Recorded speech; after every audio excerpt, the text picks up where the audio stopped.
No, you didn't. Well, hello there. Where's the birthday guy? Happy birthday, Pops. It's my birthday, too. Another month. Not this month. Okay, well, I have some jokes that I wrote down. I mean, copied off of that's here, intranet.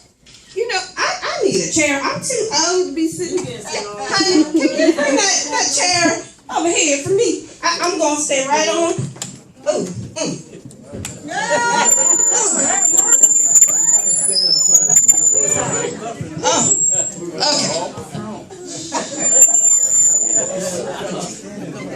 okay. I guess I got it. Oh, you got it. Just kill me. Oh, lady, can't. Oh.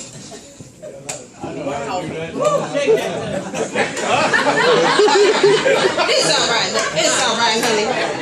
I just lean up against this here wall. Okay.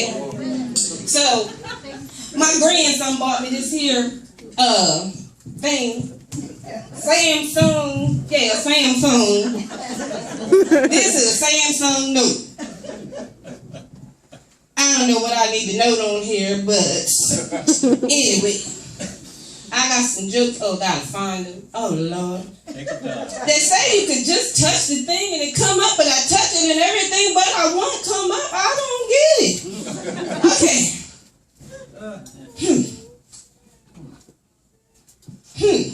Okay. An elderly woman walked into the local country church. The friendly usher greeted her at the door and helped her up a flight of steps.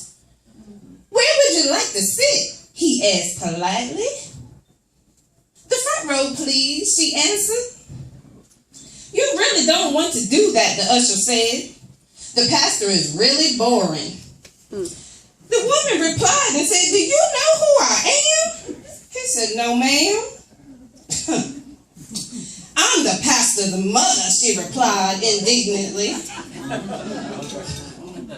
Do you know who I am, he asked. No, she said. He said, good, and he scurried on.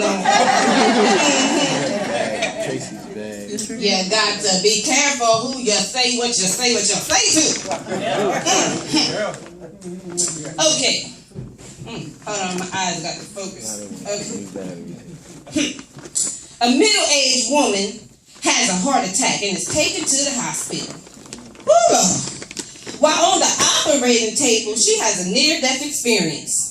During that experience, she sees God and asks if this is it. God says no and explains to her that she has another 30 years left to live. Upon her recovery, she decides to just stay in the hospital and have a facelift. Liposuction, breast augmentation, tummy tuck, and everything else she could get for her books. She even had someone come in and change her hair color. She didn't want to look like no old gray lady. I couldn't find my red wig, so you know, you get what you get today. All right, anyway, back to the joke. She figured since she got another 30 years, she might as well make the most of it. Where my cane, baby? Okay. She might as well make the most of it. She walks out of that hospital after the last operation. Poor thing, she got killed by an ambulance. Well, her soul went on up to heaven, and she confronted God and said, Lord, I thought you told me I had 30 more years. He said, well, honey, I didn't recognize you. Don't play with God, okay?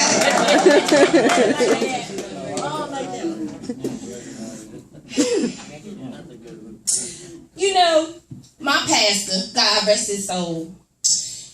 Well, we got a new pastor now, but the last pastor. He used to always come to me and say, sister, I'm sorry, did I tell you? Anyway, okay. My pastor, I'm getting old, you know, my brain, just, I can't remember stuff. So anyway, my pastor, he used to come to me and he say, Sister Shimm. And I say, yes, Pastor. He said, how you doing today, Sister Shimm?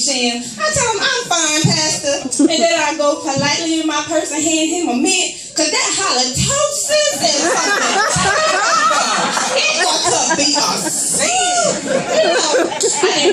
bag because I'm sure some of y'all need some mints right now. I see shrimp, and I'm sure some of y'all had some garlic and stuff. But I'll make sure I ask the help to bring y'all some mints for that.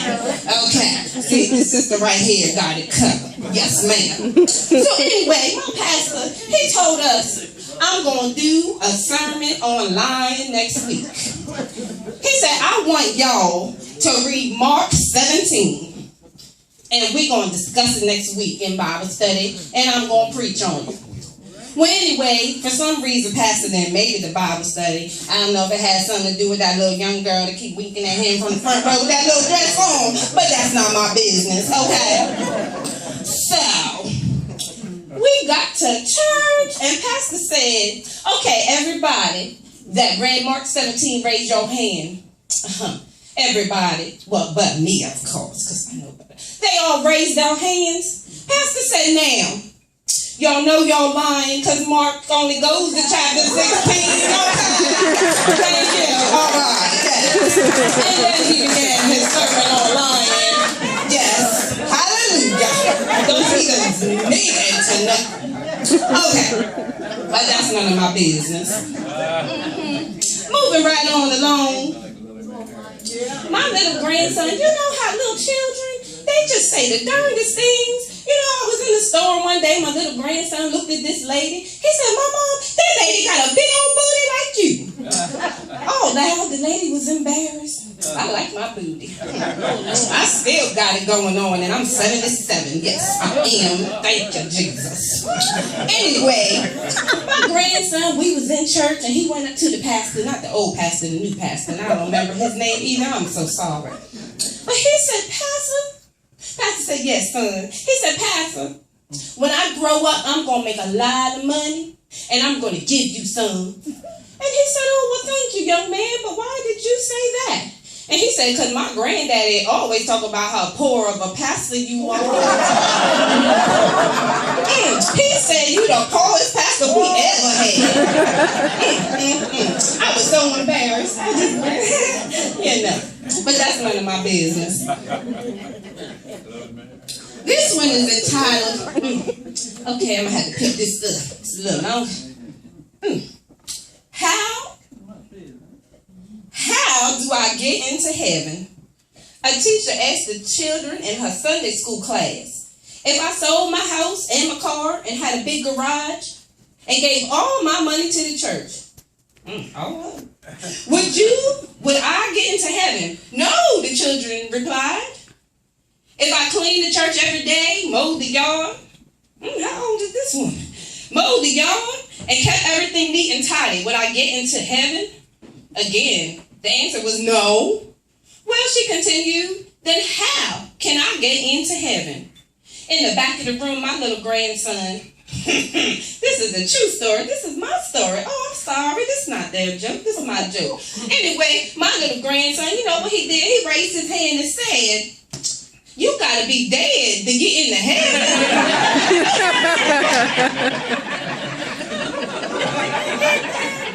You know, I get so tired of going into these churches and they're all high-sidity, and if you come in there looking just a little bit unlike them, then they don't want you there.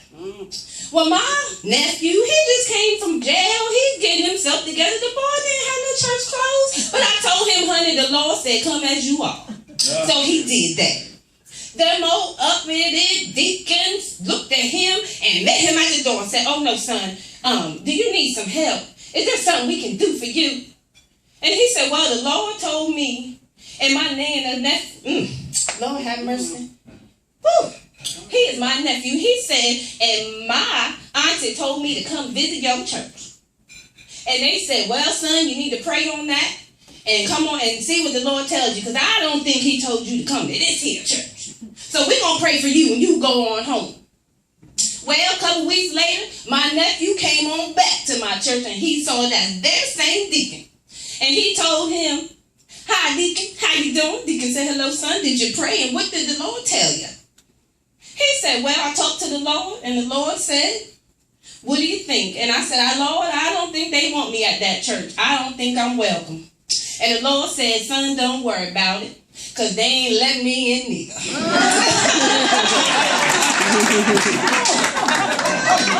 Now, I really did want to do more for y'all, but an old lady back starting to bother her a little bit, something. But Pop, I do have a little dance I want to do for you. If you don't mind, I have a little dance I want to do for you.